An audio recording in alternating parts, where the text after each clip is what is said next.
bonjour à vous trois. Bonjour. Bonjour.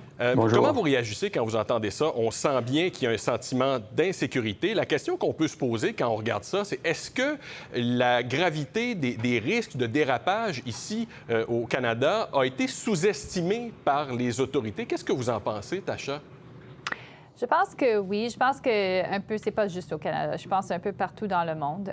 C'est sûr qu'il y a des propos haineux qui sont dits, il y a des actes haineux qui se sont faits.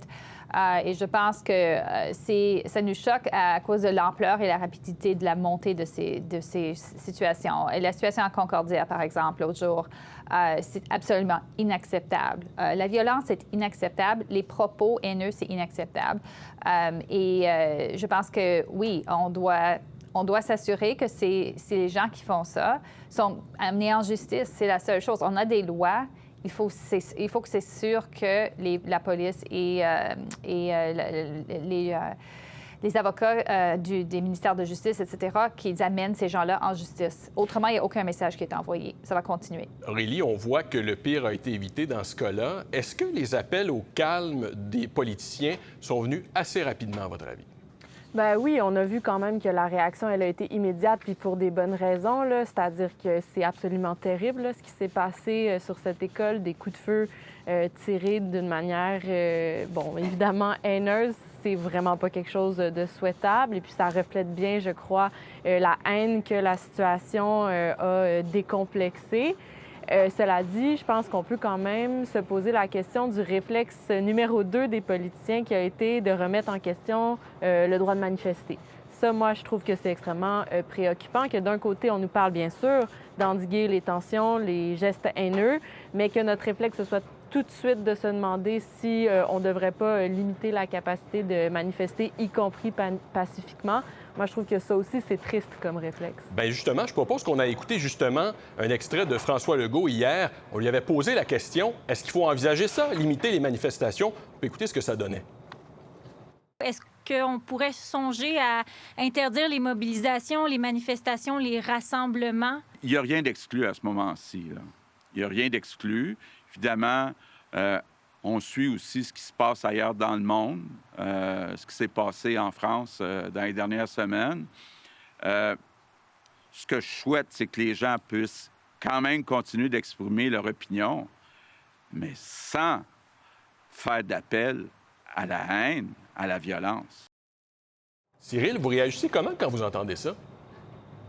Bien, je suis comme Tasha, effectivement. Je pense qu'il y a des lois, il y a un code criminel au Canada qui s'applique dans les circonstances comme celle-là. Et à mon avis, il y a eu une certaine mollesse qui a fait en sorte que les débordements se créent. Et puis s'il n'y a pas des actions, parce qu'au-delà des paroles pour calmer le jeu, je pense que c'est normal, mais il y a des actions qui doivent être entreprises par les autorités qui sont compétentes dans ce domaine-là.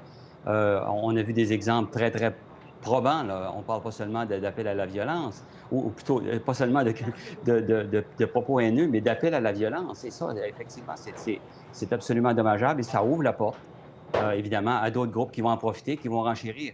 Le nombre de crimes haineux qui a augmenté au Canada dans les 10 dernières années, et en particulier dans les 2 dernières années, on parle de triple. Je pense que c'est un enjeu social qui commence à être préoccupant. Et il va falloir, à un moment donné, qu'on mette des limites. Tasha, on fait l'équilibre comment avec la liberté d'expression? Bien, c'est sûr que les manifestations pacifiques sont complètement permises. On ne limite pas ce droit-là. Le problème, c'est que les manifestations tournent à la violence. C'est un peu comme les gens qui font l'équivalence de ce que Hamas a fait le 7 octobre avec la résistance. Ce n'est pas la résistance. C'est des actes haineux. De la même façon qu'on ne peut pas dire que manifester, ce qui s'est passé à Concordia, mais manifester dans la violence, c'est acceptable. Ce ne l'est pas. Ça franchit une ligne qu'on n'accepte pas dans notre société. Canada est connu comme une société paisible. On a une charte de droits et libertés. Ces libertés-là d'expression sont là, mais si les gens, si ça déborde, ils briment la liberté de l'autre, de l'autrui. Et là, c'est la loi qui intervient. Comme Cyril a dit, il faut l'appliquer. On le sent. Et Aurélie, vous êtes dans le milieu de l'enseignement. Vous le voyez de près. On sent qu'il y a une colère qui veut s'exprimer. On a lancé beaucoup d'appels au dialogue, mais dans le comment, on est moins clair un peu. Comment on peut permettre à cette colère-là de s'exprimer dans un cadre qui est convenable? Est-ce qu'il y a des solutions? Qu'est-ce que vous en pensez? C'est une question qui est vraiment difficile. Là. Oui, vous avez raison, je suis dans le milieu de l'enseignement, mais aussi de la recherche universitaire. Puis bon, en plus, je suis dans une faculté de droit, il se trouve, et ces jours-ci, alors qu'on discute beaucoup du droit de la guerre, du droit international, il y a des questions extrêmement difficiles qui sont soulevées par la situation qu'on vit en ce moment. C'est sûr que créer les conditions du dialogue, ça repose sur un équilibre qui est extrêmement délicat. Je pense que dans les établissements d'enseignement, c'est tout à fait possible de le faire, encore qu'on a vu que, bon, il y a des tensions et c'est difficile d'être entendu de part et d'autre, mais je crois qu'il faut aussi pas minimiser la souffrance qui est vécue dans cette situation-là, hein, de part et d'autre. Je pense que c'est des conversations qui portent qui renvoient à des traumas intergénérationnels de part et d'autre, et c'est normal, je crois, que ça vienne avec une certaine charge d'animosité, d'émotivité. Et je crois que dans ce contexte-là, il faut travailler très fort sur les conditions d'un dialogue au possible calme et respectueux. Mais le comment, c'est une question extrêmement difficile. On voit que même les politiciens à Ottawa... Oui, allez-y, Cyril.